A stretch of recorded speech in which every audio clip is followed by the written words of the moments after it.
There we go. Okay. Well, good afternoon, everybody. This is Patrick from the Poison Pen Bookstore in Scottsdale, Arizona. And we're here with another of our virtual events. And it's always a treat to have our good friend Tess Gerritsen with us, virtually or in person. We have some schemes afoot to bring her back to the desert. And it's also really exciting to have a new Rizzoli and Isles book back. And here's the book here, Listen to Me. And we just got our signed copies from Tess. She's even dated a few for us. So I'll go ahead and put a link in the comments field if you'd like to order one. They are being snapped up really quickly. So, and also if you have questions for Tess, go ahead and put them in, and Barbara will bring me back on screen towards the end of the hour, and I would be happy to ask any questions you might have. So Barbara, over to you. Oh, thank you very much, Patrick. Tess, it's lovely to see you. I hope you had a happy 4th of July weekend. I did, and I'm in Maine right now, where we had a nice cool weekend. So we appreciate that it's not too hot in Maine.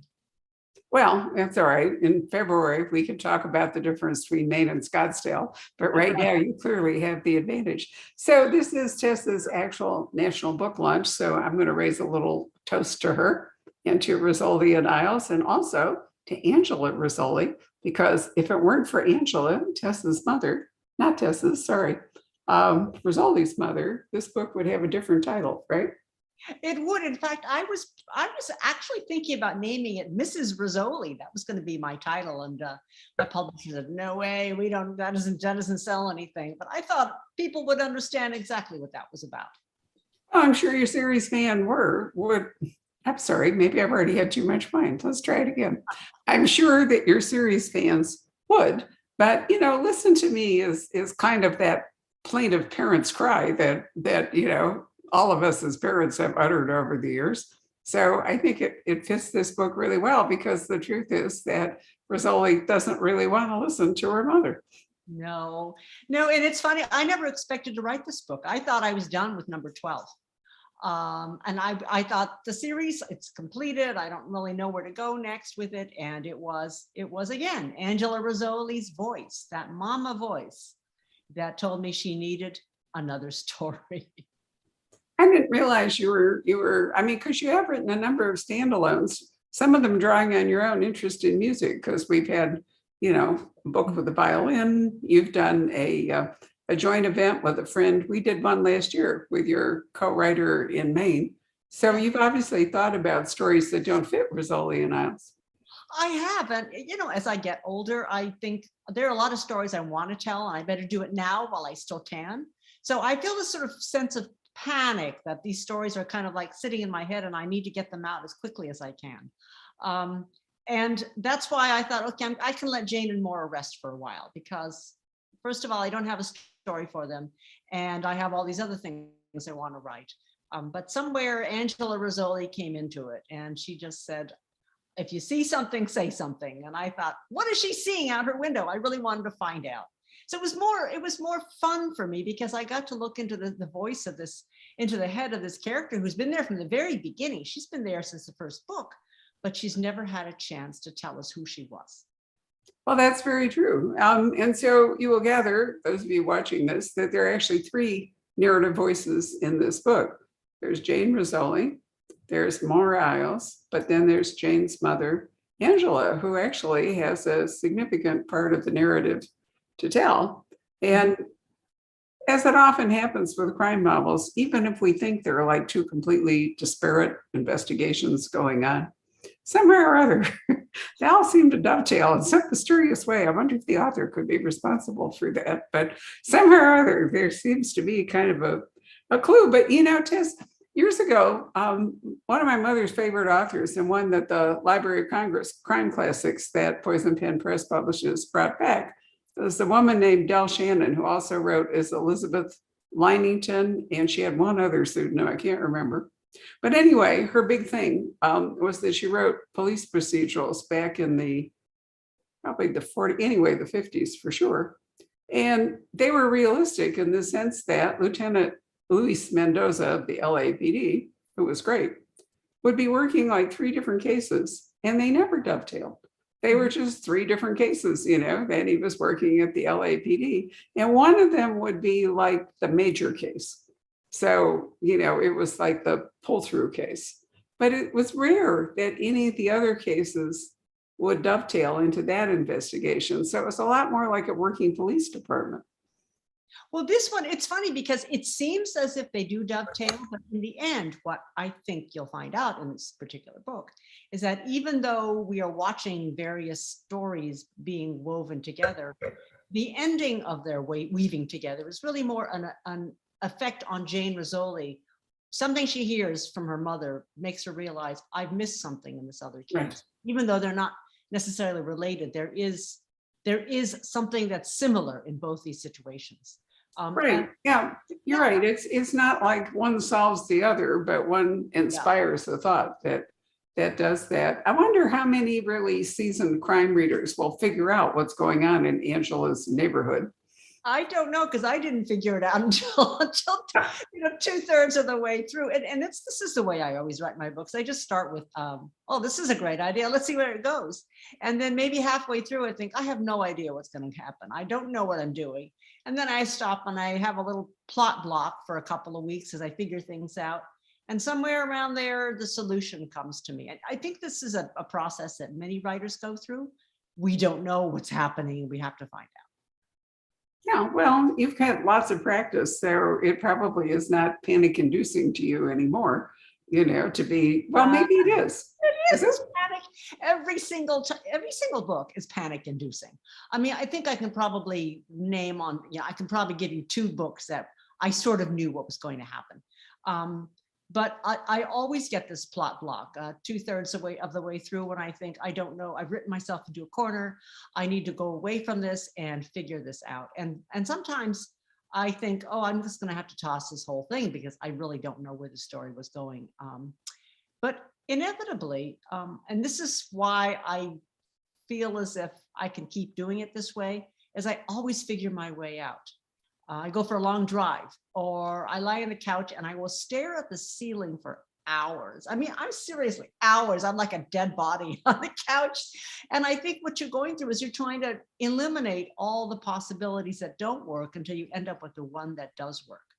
And that's how I've always done it. It's not a fun way to write, because when you get to that stage in the book, you think you're a complete failure.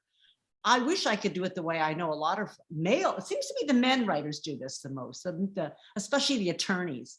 They have their plots all figured out. They've got their 50-page outline, and they don't end up the way I do, where I'm in a panic. I've tried doing it that way, and I've never been able to stick to an outline. Well, you obviously have an active subconscious that, it does problem solving. I mean, I don't know. Do you think your training as a doctor helps you that way, kind of diagnostic skills? Well, there is a little bit of a metaphor in that when you're trying to come up with a diagnosis, you are going through all these various, algorithms. That doesn't work. That doesn't work. That doesn't match. And maybe that's what I'm doing as I'm going through the algorithms of all the possibilities of why this is happening and who's doing it. And then you end up with the one that's really just perfect. But I don't really think of medical training as being very good for giving you insights into writing. I think that scientific training is actually a handicap, because we're taught so much to be logical as opposed to following your instincts. And that's what happens in fiction. Well, I don't know. We could look at Michael Crichton, who actually, I think, was a doctor, but certainly a decent thriller writer. Robin Cook and his medical mysteries and so forth. Daniel Palmer, the late, I mean, you do notice that medical doctors are in the minority. We have a lot more lawyers. Well, yeah, we do. But, having had legal training myself, I can tell you that lawyers are trained differently. Lawyers are trained to do what if. We are trained to think ahead and say, okay, given this, then what if? And that's particularly true if you are doing something like estate planning or something. You have to think through all of the ramifications of, if this happens, then what if? And so it's a problem-solving exercise that keeps throwing you forward. That's like a great training for a novelist. Well, it is. No, but I mean, I think that's why so many lawyers actually are in great shape.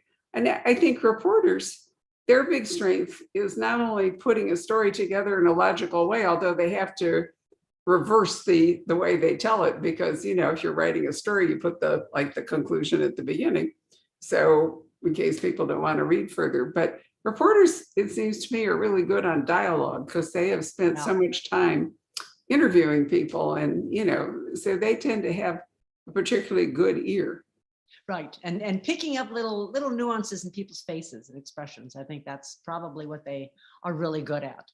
Yeah. But there's so many ways to tell stories, and I guess it's always fun to me to see how people approach it differently. But Yeah. as I always say, if it works for you, that's great. And there are 1,000 ways to write a book. That's absolutely true. There is no wrong or right way, and I'm always interested in our live events that we used to have, and which I keep hoping we're actually going to go back to. One of the most frequent questions that people would ask is about people's writing process, and could even be as basic as do you write in longhand, or do you work on a computer, or how many days, how many hours a day do you write, and whatever. And I'm never entirely sure why that question comes up. I'm not sure whether there's some hope that there be transference, if this works, then maybe it'll work or whether it's just curiosity because nobody really fully understands the creative process. I mean, they're perfectly valid questions. I'm not in any way saying that the questions aren't worthwhile and honest, but I always wonder why somebody's asking it. I wonder if they want permission to write the way they write. They want somebody else to say, I write in longhand too. And they say, oh my God, thank heavens, I can do that. It's all right then. But you're right. I often find that the questions about process are the least interesting for most writers to answer. Well, they are. And because there is no right or wrong way to do it, or no real transference, while they're interesting in a curiosity sort of a way, they don't actually have any practical application. But let's come back to the three narrators in the book. Jane's voice is still Jane. Mara, you have given her, based upon your own interests, I think. And this one, she's part of a musical group. So tell us about Moira, because really the big scary thing for Moira is not an investigation here, it's having to play in a concert. That's exactly right. So, well, Maura, as you have, conveyed, she's very much me. And so a lot of the things that I do is what are the things that Maura do. So Maura plays the piano and I play the piano. And I know a lot of medical doctors who are musically trained, and there are a great deal of, there's a great deal of musical talent in any hospital, any medical school. And I know of a couple of musical groups that are just doctors. They get together and they play music, and they're good violinists, they're good pianists. So it seemed natural that Maura would belong to a doctor's musical group as well. And Maura is a perfectionist. She does not like to be publicly humiliated or embarrassed. And so this is one of the most terrifying things she's ever done, was to get up and be a soloist at this particular concert. So I loved seeing that aspect of her, because it really sort of reveals how uptight this poor woman is, and how she wants to be a perfectionist, and she's so afraid of being embarrassed that she doesn't even tell her friends to come and watch. She doesn't want them anywhere near when she makes a terrible mistake, which of course she doesn't, because she's perfect. But that leads to sort of a schism between her and Jane. Jane thinks, why didn't you tell me you're going to be performing? And it's really because Maura doesn't want to reveal to her friends that she's imperfect. Very true. It's an aspect of her character that, well, I mean, she has a couple of interesting aspects in her life. One is her relationship with a priest that you have explored for a long time. And we can come back to that. But I wanted to ask you before we left the musical thing, how did you decide what Maura was going to play? How did you decide on the musical selection? I actually went through a couple of scores. I thought, okay, well, I'm not going to make her play Rachmaninoff. That's going to be way too difficult. It's going to be something that an amateur could actually perform. And so I chose, I can't even remember what it is I chose. I think it was Mozart, a piece that I bought the entire piano score for that. And I thought, well, I could handle that, so Maura probably could too. Ah, well, that's a good point. If it's good enough for you, it will work out for her. And that's, it's an interesting point that it does create some distance between her and Jane. But does it bring her closer to, is his Daniel, is that his name? Daniel. Yeah, because Daniel understands, I think he understands her better than anybody. He knows that she is uptight, and he knows how important it is for her, for her pride to perform well. And their relationship is, it started way back in book 3, actually, in The Sinner, when it was just a little flirtation. And it's been fascinating to me to watch the reader reaction to her having an affair with a Catholic priest. Some people are going, yeah, right on. The priest in my church ran off with a woman too. And others are really offended because they said he's disobeying his vows. But I like to see people at their most human, people at their most, I guess at their most flawed. And you're seeing these two very flawed people find each other and find a form of happiness. And I want to say, and I feel this way about everything, we love who we love. You can't turn away from that. And that really is the story between Maura and Daniel Brophy. He remains a priest because he is devoted to his work at the church, but he cannot give up Maura either. And so they have this uneasy relationship that has, they found their equilibrium together. Well, they can't go public with it, or at least not totally public with it, although he shows up at the concert, right? He does. He does. And this is the great thing about Angela. So we've watched Angela, Jane's mom, over the years. She started off as a good Catholic housewife and a mom. And then she got divorced because her husband left her. And now she's coming around. She's become more mature. And she actually tells Maura, it's okay. I understand why you love who you love. And that's all. It's fine with me. So we see this growth, this tolerance growing in Angela as well. These relationships don't happen in a vacuum. They happen in their same universe of characters. And these characters are going to be reacting to each other's relationships. So I found that part interesting as well. How does Angela react now? She's a good Catholic girl. How does she react to a priest having a continuing affair with a woman? Well, it does sort of cut across, centuries of storytelling, and that, the whole taboo thing of a priest, having any kind of physical relationship with somebody has been the subject of many a love story, many a tragedy, actually. And then, as you point out, sometimes it wasn't enough. There are priests today who've left the church in pursuit of, it's not always immutable, the vows. And nuns as well, I think, who've, taken vows. And so it doesn't seem to be as absolute as it once was, in the sense that it's hard to ask human beings to deny such a powerful instinct, really. To ask them to give up, it's like saying, well, you can't drink wine anymore, or you can't eat, you have to starve yourself to death. I think that this urge to reproduce it can be a very, very powerful thing that is going to be hard to deny a whole group of people. I've always blamed St. Paul because in truth, the early Christian clergy were not celibate. That's right. And, this was something that came along later, and I definitely blame St. Paul. And if you really wanted to sex St. Paul, he has I think he has an interesting pathology. So, it's easy for somebody, an aesthetic or somebody into the sort of thing that he was into, to foist that upon other people. Yeah. But I've always been sort of surprised that it lasted as long as it has, because as you point out, it really is against human nature. Yeah. I also look at some other relationships. So the other one is Detective Barry Frost, who is Jane's partner. And he's been in the series from the very beginning, even though unfortunately he died in the TV show because the actor passed away. But in the books, Detective Frost is still alive, and he has had a troubled marriage. So we've watched his marital ups and downs, and we've watched his wife leave him, and now she's back, and they have an uneasy relationship. It's clear he desperately adores his wife, and he's going to stick by her. But the other people in his circle, Jane does not like her. And so you have this other, these other things that are going on in this universe of characters, people who like each other, people who don't like each other. And yet, because they are kind of a family, they just learn to live with each other. So did the TV show affect in any way your storytelling? And now that it's over, does it not affect it, or does it still continue to echo? Well, it was a problem for me to begin with because the actors look nothing like the characters that I imagine in my books.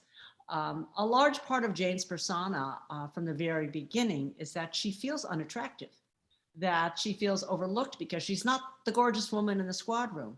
And then they cast Angie Harmon in the role, and she's so beautiful. So that kind of undercut a large part of what Jane's character was for me. I tried not to change my books in any way. I wanted it to be consistent across the universe of my stories, so that readers who don't watch the television show, they won't be kind of jarred if something all of a sudden changes.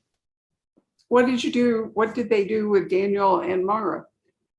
They never introduced a Catholic priest in the TV show. And I thought, oh, that's one of the most dramatic parts of the whole story, but they did not. There were a couple of things they did they were very clear about at the beginning of the television series. They said neither Jane nor Maura would get married because they wanted the show to focus entirely on the female friendship. But clearly in my books, they do go on to have other relationships, but they remain the best of friends and very respectful partners of each other. So is it easier to write them now that the TV thing is, not actually live running? In a way it is. It is. I feel free. I feel freer to do whatever I want to do with these stories and have them go in the way I want them to. I don't think that writing this Angela story would have clashed in any way with the television series because, to be honest, I was hearing Lorraine Bracco's voice whenever I was writing Angie's part. So the actress kind of seeped her way into my subconscious. But it does feel a little bit freeing now that they're back on my turf. My girls are home and I can do what I want with them.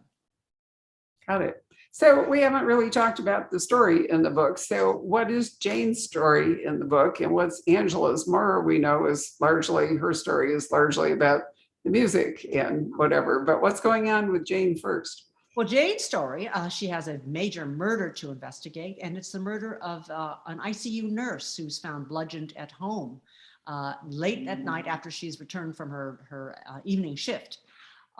It looks at first like it's a robbery gone wrong because somebody came into the house and killed her, and nothing seems to be missing except for her laptop computer.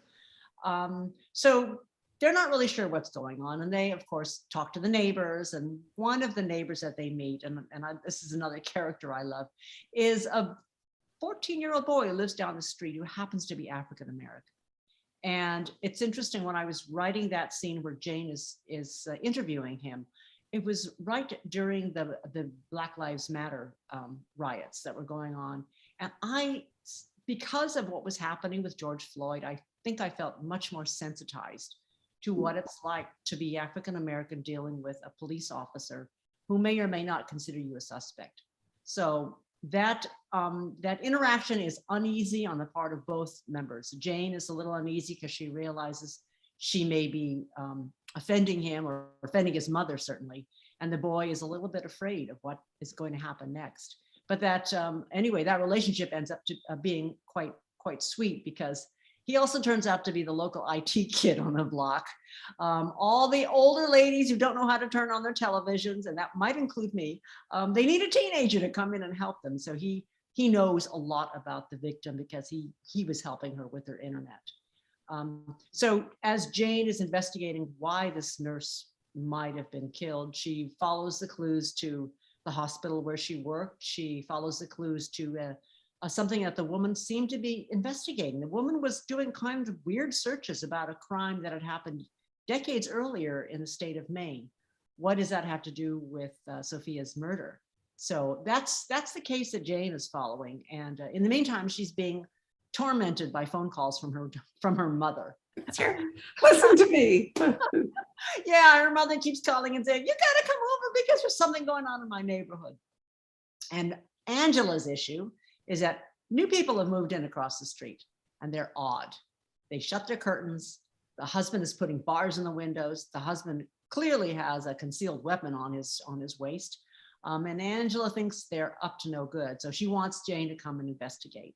And that becomes a whole neighborhood fracas because everybody's gossiping in this neighborhood. They all have different theories, and they have Scrabble night on Thursday when they all gossip. And that's what I think the most fun for me were those Scrabble nights, because you get four people together and they all have different theories and they don't get along, and you get to see what it is like to be in the suburbs. Well, I did think that Angela has a lack of respect for boundaries that really came into play in her neighborhood. And you depict the characters. You know, it's interesting how, I mean, it's a sort of rear window kind of a thing, isn't it? Yes, And that it is. there she is, and she looking directly across the street at the former Navy SEAL who's constantly working out, mostly, I mean, almost in the buff. And he's the senior.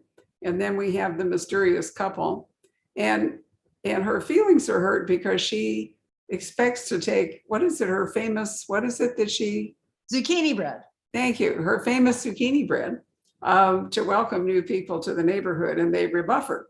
And they go inside and close the doors and all, and she's really offended by that. And then she begins to wonder, you know, what's their story? Why are they doing that? But you know, the character I thought was so interesting was the mother of the young IT Afro-American boy down the block. And I could really, she's really, if I can roll over into Asian American, I would call her a real tiger mom. She was. She's protective, and in fact, the neighbor on the other side is Chinese. So we have this very integrated neighbor. This is the victim's neighborhood, Right. Right. And I also love the boy's mother, because I'm just put myself into her shoes. Here you are, African American. You see what happens to between police officers and young Black men. You see that things can go terribly wrong. So she is standing in that doorway. She is watching like a hawk, and she is not going to let the cops do anything bad to her son. And she's taping the whole thing on her phone. Well, exactly. She's really wielding her phone like a weapon, you know, instead of like a gun to repel all invaders. You know, she's whipped out her cell phone and she is giving witness to what's going on, which, you know, is really what we're all doing these days. I mean, you can hardly make a move in public without somebody videoing you anymore. The concept of privacy is almost completely gone, or unwitnessed acts are almost completely gone. Yeah. And to be honest, until George Floyd, because we didn't have as many video phones as we did before, we are seeing things we never knew existed. We are seeing things that happened that were always hidden before. So I think that it is a real bonus for certainly for victims that we do have camera phones. Well, you know, it's a two-edged thing. Yes, it's wonderful to, you know, to witness cruelty and all the rest of it. But I also think in many ways it may be hampering law enforcement and ending up in a different kind of a cruelty. You know, it's harder for a cop to really act anymore without having to think first, you know, am I being recorded? And, you know, while events seem clear cut afterward, when you're in the middle of them, it isn't always entirely clear what's going on or what the right course is, and whether you ought to be, you know, I mean, I'm not talking about George Floyd, that's a different one, but I can see cases where a real threat might cause an action that, you know, once you get to the bottom, turned out not to be a real threat, but you couldn't know it at the time it was happening. Yeah. No, as you said, it's a double-edged sword, but it's better, I think, than silence and burying things. I think it is important for us to see some of these things that are happening, and that I think that's why I felt, you know, because I was so affected by what I was seeing on the news, that particular scene came out the way it did. And the other thing I had to struggle with was, of course, what do you do with COVID? You know, I don't want to write a book about COVID. I don't even want to deal with the subject of COVID. We're all so sick of it. but I had to acknowledge that it had been there. And so one of the things I did do was my characters don't shake hands anymore. And they make a conscious effort not to shake hands anymore because they are aware. And then because the victim worked in a hospital, that is something else that Jane kind of thinks about as she's going up to the intensive care unit, that a lot of people died in this ICU last year. So that's the only nod I give to COVID, but I felt that to ignore it completely just didn't feel right. Well, I agree that you can't ignore it completely, but I don't know that people really want to read about COVID, or that your book won't become rapidly dated if you stick with COVID, so to speak. So I think, social interactions may have changed permanently in some cases because of that. We've gotten less out of the habit of physically touching and so forth. Mm-hmm. So, who knows whether we'll go back to that. And then you throw in the Me Too stuff and all. I mean, I'm inclined to pat my staff on the back, and I realize that, maybe my male staff members are going, wait, it's a Me Too moment. She's not supposed to touch me. And, I wouldn't have thought of that before because I'm just affectionate, but, it probably is a boundary breaking thing that I should be more aware of. We all have to be more sensitive to everything these days. And sometimes it does get exhausting. Mm-hmm. I think it really does very much get exhausting when you're trying to keep up with all of the, nuances of acceptable behavior and so forth. So what are you working on now? If this is, how long has it been since you've written a Rizzoli and Isles? I meant to ask you. 5 years. Has it been that long? Right, but see, since between the last one and this one, I wrote the book with Gary, and then I wrote the Gothic Ghost story. Right. Right, and now I'm just about finished. I'm on the third draft now of a book that's a bit of a spy novel. It's about I think I might have told you, it's about my little town in Maine, although I've turned it into a fictional town. And about 30 years ago, when we moved here, I became aware of the fact we have a lot of retired CIA people here. And I had 2 spies in my road. And I got intrigued by the idea of, what do retired spies do? Why are they all here? Why are they hiding in my woods? And what if one of them finds a dead body in his driveway? Is that something that goes back to their past? So that's the story I'm working now. It's about, again, I'm interested in people as they get older. And that's part of why Rizzoli was Mrs. Rizzoli was interesting to me. And now I'm writing about a group of 5 spies who are all in their 60s, early 70s. And they have pretty much a century's worth of experience under their belts. They know a lot of things, and now crime has come to their little corner of Maine. And the local cop doesn't know who these people are. So it's kind of fun to see that the young female cop have to deal with these older people, not realize who she's really dealing with. Yeah, that's a really interesting premise. There was a terrific book written some time ago, I can't remember the title of it, about what happens when a spy becomes, suffers dementia or Alzheimer's, and how dangerous is that? Because if they have information or secrets that, could be revealed by accident. And so in that particular book, the CIA ends up hunting down one of its own, in order to eliminate the leak, which might be extreme, but Yeah. But still, it's an interesting question about, aging brains and people who are full of official secrets. And what does that mean? I love the idea also that young people don't really respect aren't really aware of what older people know. Aren't aware of how capable they still can be at 65 and 70. And here's this young female cop who comes in, barrels into this murder investigation without realizing she's got like 5 really brilliant people that could help her and that are actually conducting their own sort of quiet investigation. And she doesn't respect them until suddenly something happens where she realizes, oh my gosh, I need to start listening to these old folks. And so I love that generational disparity between these 2 sets of characters. Well, I think it's a fascinating one to explore. The book I was trying to think of was called Once a Spy, by Uh-huh. Keith Thompson. And I think he wrote a couple of sequels to it, but the original one is a son investigating the strange death of his father, whom he always thought was a washing machine salesman. And well, that was the dad's, cover, so to speak.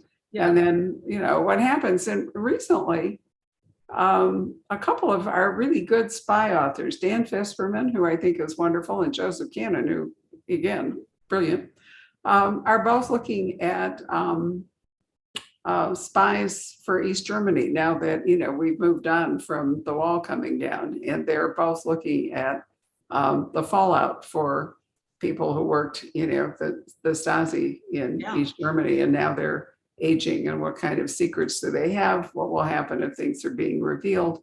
And, the truth is, Tess, that as we keep living longer, our lives are becoming history, yours and mine. And so things that, were contemporary for us years ago have now become historical. I mean, I remember when I opened the store in 1989, the 1920s was considered too close to really be historical.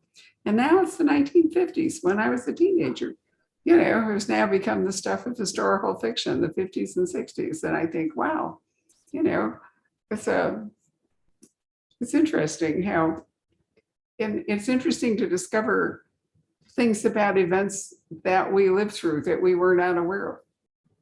Yeah, well, just the rotary telephone. I mean, our kids don't have any idea what a rotary telephone is anymore.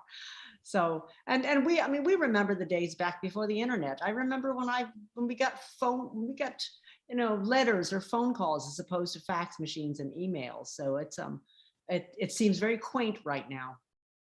Well, it does seem, but the other thing I find intriguing in spy fiction is that since everything is hackable today, that spies are going back to old tradecraft. They're going back to drop boxes and letters and newspapers and, written communication and stuff, that because there's no digital trail to it. Right?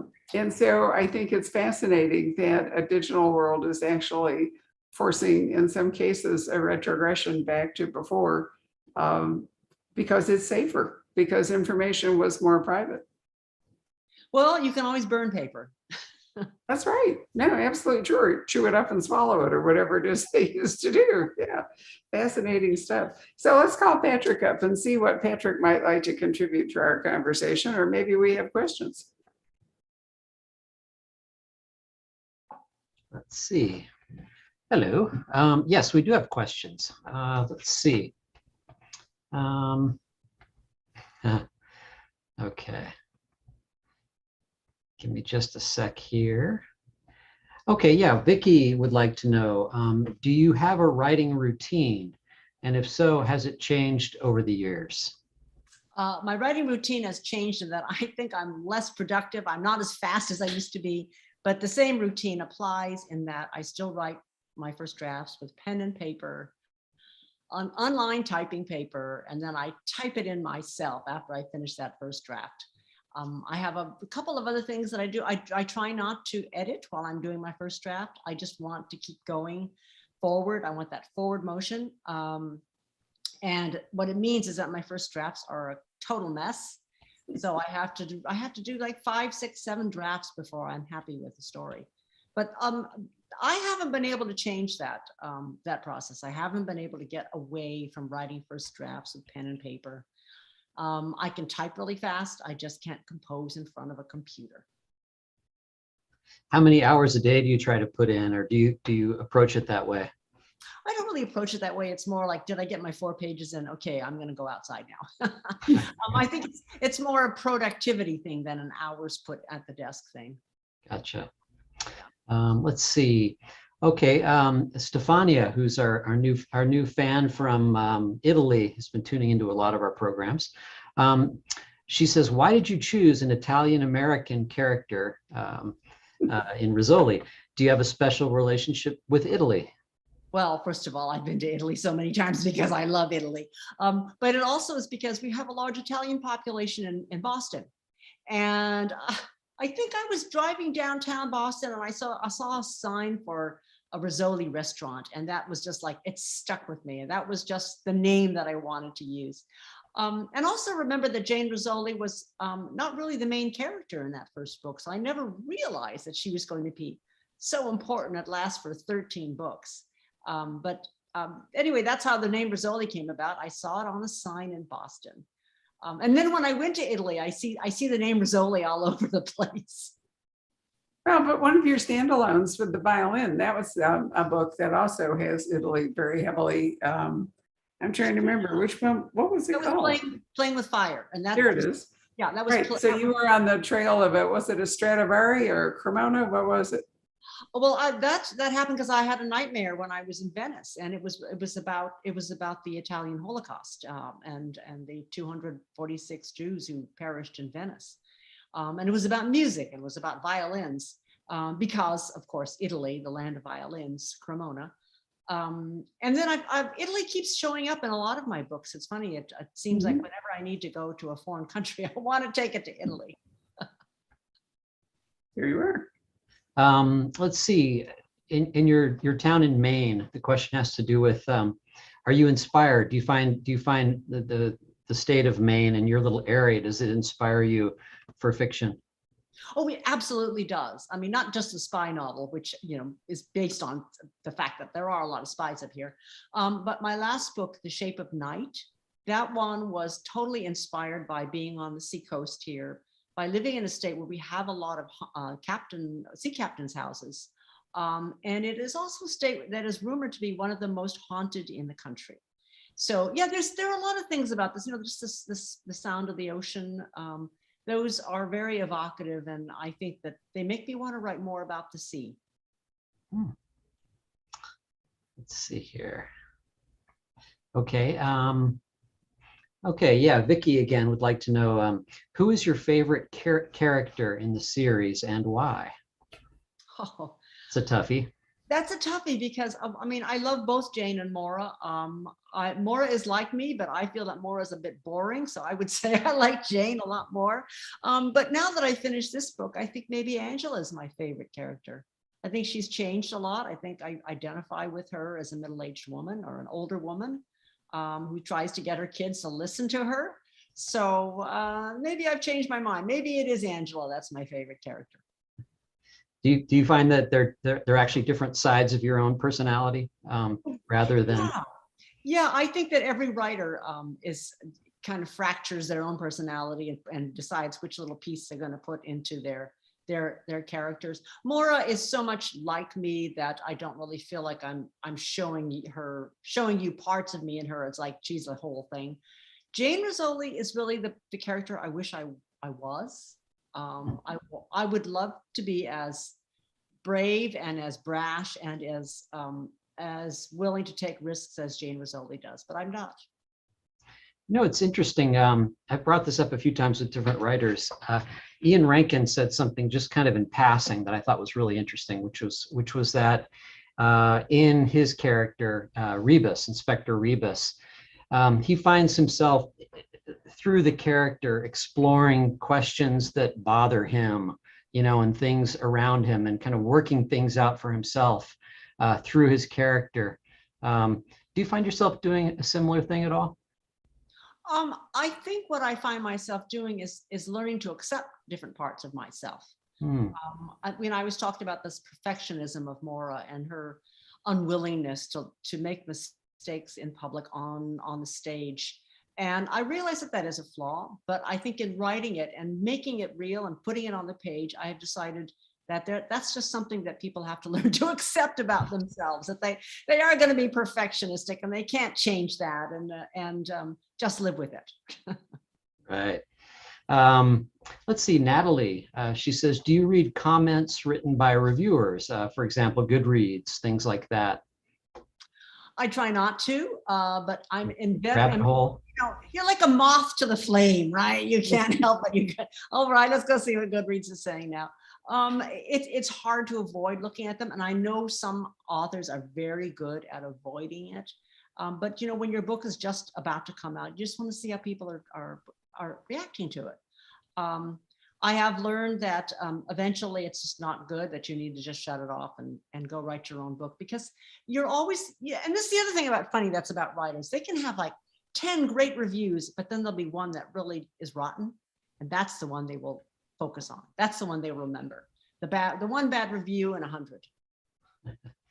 There was a question here somewhere about, I'm sorry, I've lost the exact thread, but it had to do with your early kind of romantic suspense novels. Yeah, I was going to bring that up, Patrick, because this is what, 22 books as Tess Gerritsen. Yeah. But you wrote some books for Harlequin back before you started writing crime. We've talked about that in your many appearances at the store, but maybe there's a bunch of people watching it that aren't aware of that. Well, I wrote under the name Tess Gerritsen for those books as well. So it can be very confusing for people to pick up an old romantic suspense novel and go, wait a minute, what is all this love story stuff here?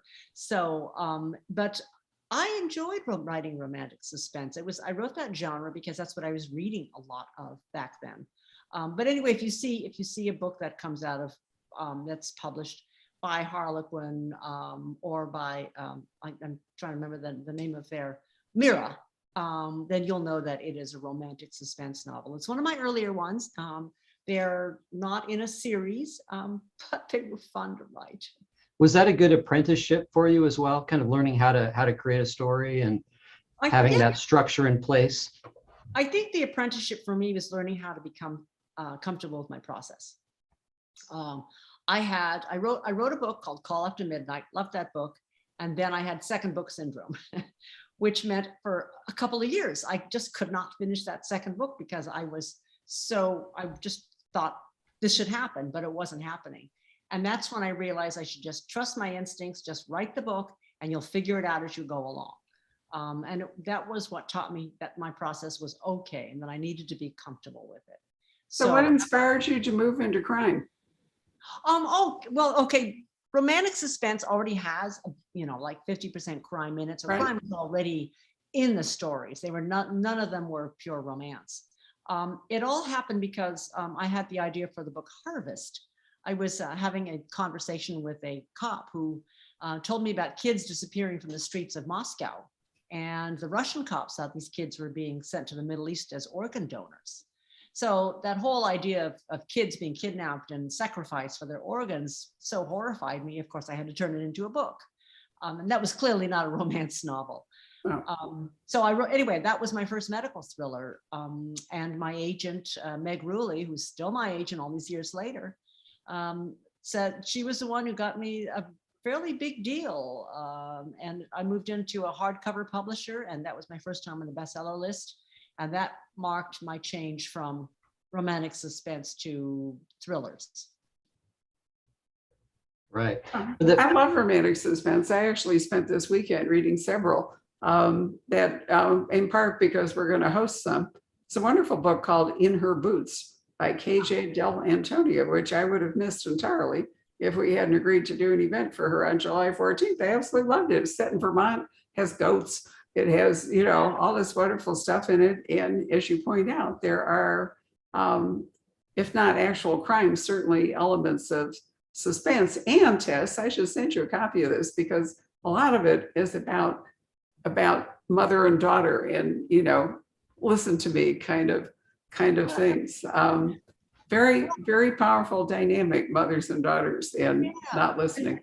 I think, well, see, when I was a teenager, when I was a young adult, I used to love those Victoria Holt books. You remember those? Yes. Oh, please. Yes. Yes, I know. Those are wonderful. Those are romantic suspense, gothic suspense. And they were atmospheric and they didn't have a lot of sex, but they still had that suspense element to them. I thought those were wonderful books. Mary Stewart, a whole bunch of them. I still have my tattered old hardcovers hidden away here. So if I ever retire and don't have to read crime all the time, I'm going to go back and revisit all of my favorite. It was huge in the 70s and the 80s, maybe the 60s through the 80s was just this enormous wave of romantic suspense led by, as you point out, Victoria Holt and Mary Stewart, but with some other really good authors as well. Phyllis Whitney, who lived to be 100. Do you remember Phyllis Whitney? She was a stalwart at Malice Domestic. Oh yeah, no, she was one of the greats, and absolutely. Yeah, but we don't see as much of that anymore.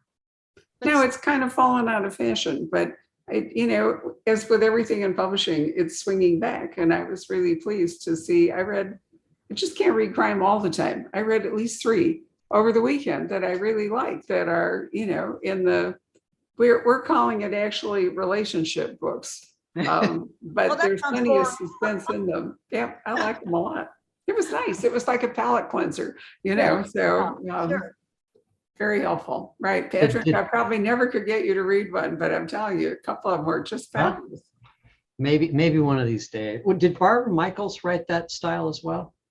Yeah, well, Barbara Michaels was also Elizabeth Peters, as Right. you know. Hers were more supernatural. I mean, they were romantic suspense, but she liked to write, ghost stories and other stuff. So that was kind of her gothic-y, which has also made a comeback now, because we're seeing, as I keep saying, the rise of the new gothic, like the new Riley Sager book, which you can't explain any other way other than Riley decided to write a gothic.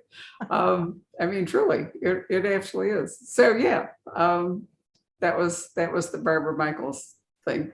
I'm really pleased to see the gothic returning. I love the Hacienda, the Isabel Cañas debut, which I thought was, and it's actually called, are you ready for this? A subgenre, it's called colonial gothic, because it takes place in Mexico in 1823. So now we have like the colonial gothic, subgenre, the whole bit. It's so much fun to see it all developing again. But publishing does that. It goes in these tracks, like religious conspiracy thrillers just saturated the market after the Da Vinci Code. And then it fades away and then something else comes along. Yeah. What about the medical thriller? I mean, the technology, as with everything, has changed the game so much. How do you keep up, Tess, or do you try to? I don't try to so much. I mean, now that I'm working with Jane and Maura, it's pathology, and that hasn't changed too much. Yeah. I mean, except for forensics, that's changed quite a bit. But the actual the work of doing an autopsy has not varied that much.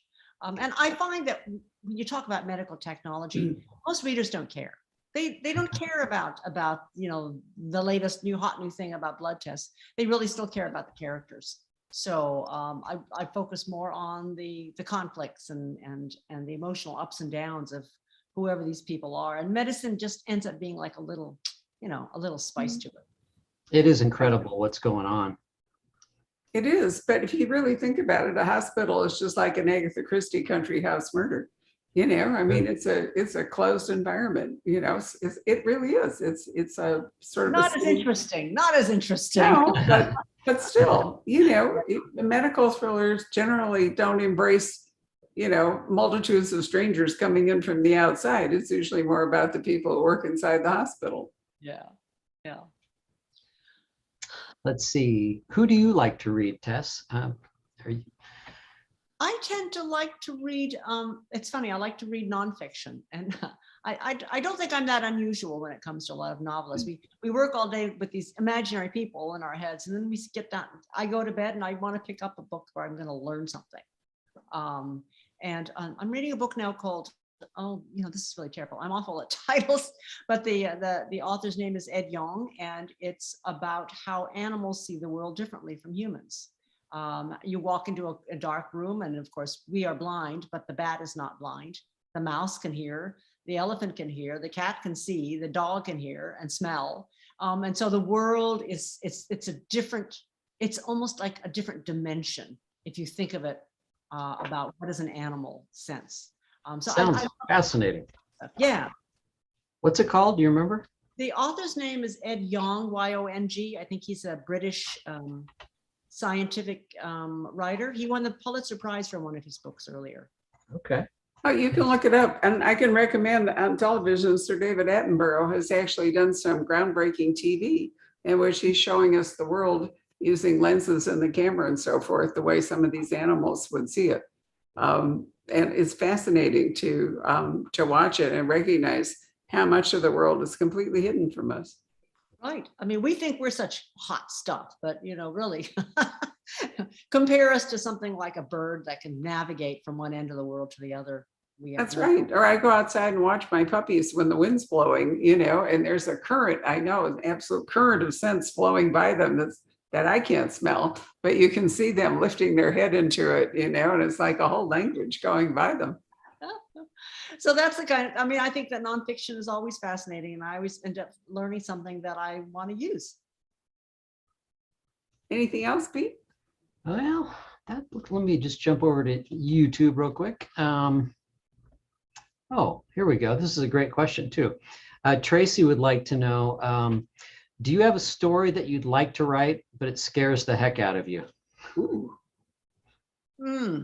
Well, in terms of scaring the heck out of me, I don't know whether that means that the story itself scares me or the challenge of it scares me.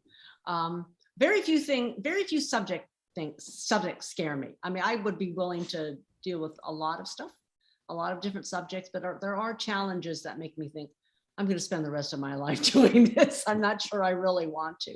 I mean, I have an idea. I wanted to write a novel about the history of anesthesia, the beginnings of it down in Georgia. And what was the first case? What was the first operation that was done with anesthesia?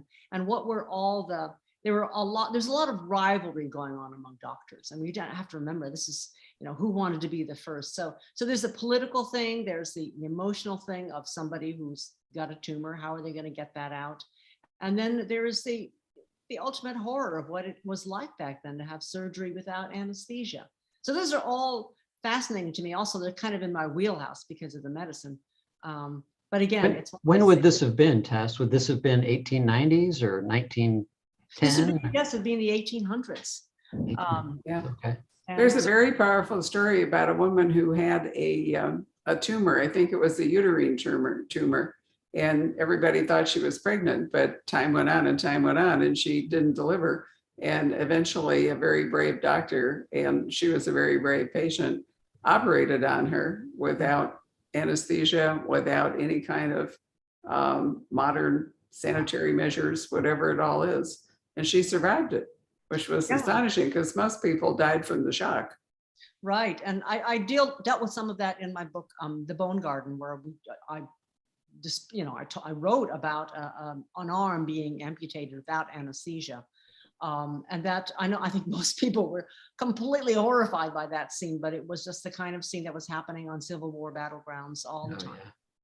Yeah, well, alcohol was what they had. And, when they were smart, they poured it over the wound as well. But then they cauterized it, which I think must have been even worse than the actual operation, but it was the only way they could try to prevent gangrene. So it was truly barbaric. So anyway, I think there's a story there. I just don't know if I'm ready to devote the years it's going to take to do that story justice. Well, we'll find out, won't we? So we can look forward to Tess's 23rd book, which we already know is going to involve ancient spies, or at least retired spies, somewhere in Maine, which I can hardly wait to read, which sounds great. One of the reasons I love Tess is you're never entirely sure what you're going to get, which makes it lots of fun to read her books. We've had a long history together, and I certainly hope that with your next book, we'll get to see you live in Scottsdale, which would be very exciting. I hope so too. And thank you, Barbara, because you were one of the first to host me when my book Harvest came out. And, well, that's very true. But we're coming up on year 33 in October. In fact, John Sanford is going to celebrate our 33rd birthday with us, Patrick, if you happen to look that far. October 3rd.